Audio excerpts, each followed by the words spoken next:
What is verb? A verb is a word that shows an action, a state, or something that happens in a sentence. A verb tells what the subject does or what happens to the subject. Example sentence: Rahim plays football. Now I would like to explain. Classification of verb.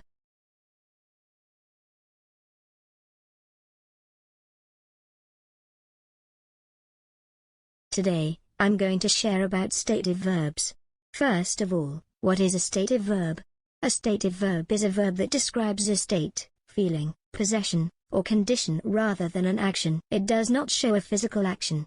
It usually cannot be used in the continuous, ing, tense. Categories of stative verbs. 1. Verbs of feeling, emotion: love, hate, like, dislike, fear. I love chocolate. 2.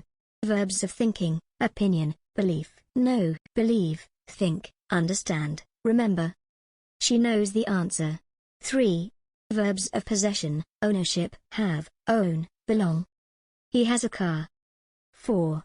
Verbs of senses, perception: see, hear, taste, smell, feel.